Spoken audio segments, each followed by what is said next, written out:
कैसे कामयाब हो? कामयाबी का मेयार दो चीजें, एक मेहनत और दूसरी दुआ। एक मेहनत और दूसरी दुआ। मेहनत पूरी हो और मेहनत के ऊपर पूरी मेहनत हो, कोशिश के साथ पूरी कोशिश हो, तो मेयार है कामयाबी का। एक मेहनत है और दूसरी दुआ है। और दुआ ये वजीफा, ये तस्बीह, ये अमल, ये दुआ है। एक और चीज है, पहले दिन से वालिदैन ने कहा बड़े होके क्या बनोगे? फिर वालिदैन ने अपने बच्चों को कहा बड़े होके क्या बनोगे? फिर बच्चे जब वालिदैन बने उन्होंने अपने बच्चों को कहा कि बड़े होके क्या बनोगे? और एक दौड़ होती है जिंदगी की, फिर उसमें बहुत कम होते हैं जो हलाल हराम जायज नाजायज की एहतियात कर पाते हैं। उसमें मुझे एक साहब मिले, आज से कोई गालिबन 25-30 साल पहले मैंने उनके मुंह से एक लफ्ज सुना था, हलाल आए या हराम आए, जायज आए या नाजायज आए, मैंने मालदार होना है। मैं उनके करीब बैठा थोड़ी देर के लिए, नमाज असर का वक्त हुआ, मैं उठ गया, लेकिन उनके करीब बैठ के मुझे एहसास हुआ कि वो अभी तक मालदार नहीं हुआ। उसने हर जिंदगी के जायज नाजायज की कोशिश करके देख ली है और वो अभी तक भी उसी जज्बे में जी रहा है कि जायज हो या नाजायज हो, मैंने मालदार होना है। उसी जज्बे में जी रहा है। अपनी नस्लों के साथ दो चीजें लगानी है, एक मेहनत और दुआ।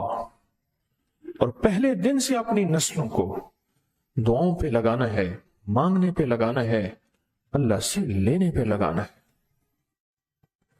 पीराने पीर शेख अब्दुल कादिर जिलानी रहमतुल्लाह अलैह की अम्मा ने पहले दिन यह सबक दिया था।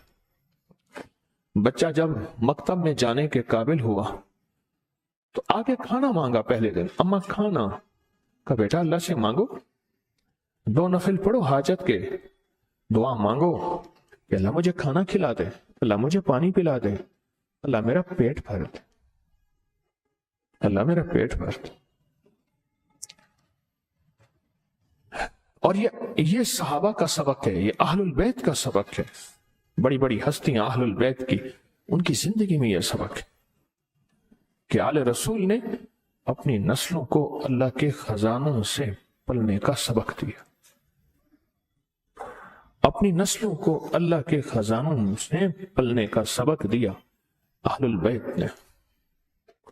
बड़े बड़े सहाबा ने, बड़ी बड़े औलिया ने अपनी नस्लों को अल्लाह से पलने का सबक दिया कि अल्लाह पालेगा, अल्लाह खिलाएगा और अल्लाह पिलाएगा, अल्लाह खिलाता है और अल्लाह पिलाता है। बड़ी बड़ी हस्तियों ने यह जिंदगी का सबक दिया।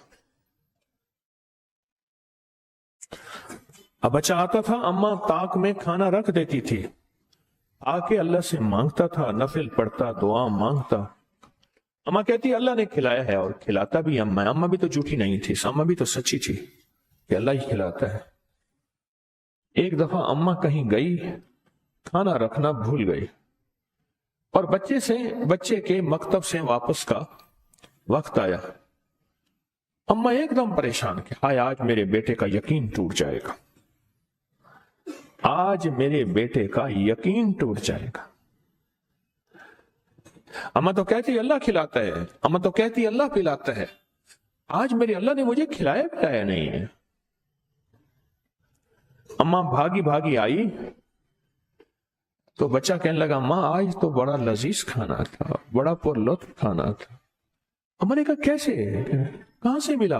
अम्मा जहां से रोज मिलता है, मैंने आके अल्लाह से मांगा, मैंने आके अल्लाह से मांगा और अल्लाह ने मुझे आज कोई खास मजेदार और पुरलुत्फ खाना खिलाया।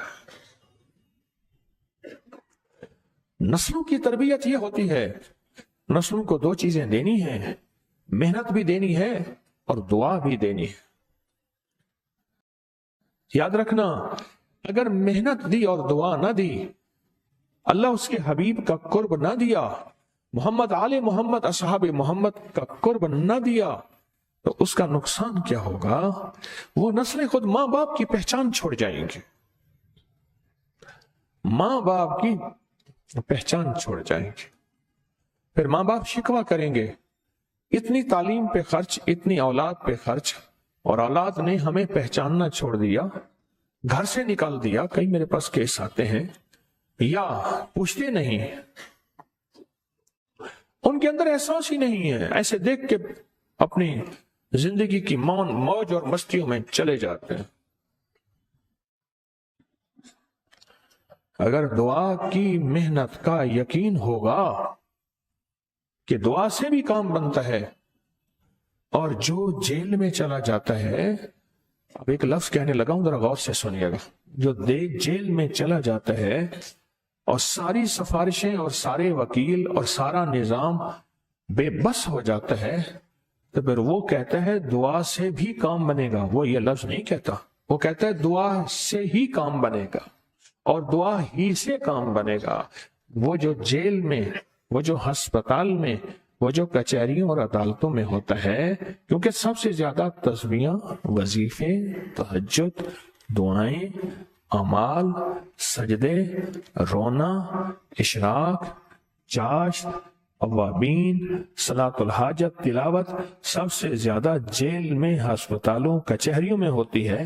وہ کہتا ہے دعا ہی سے کام ہوتا ہے، دعا ہی سے کام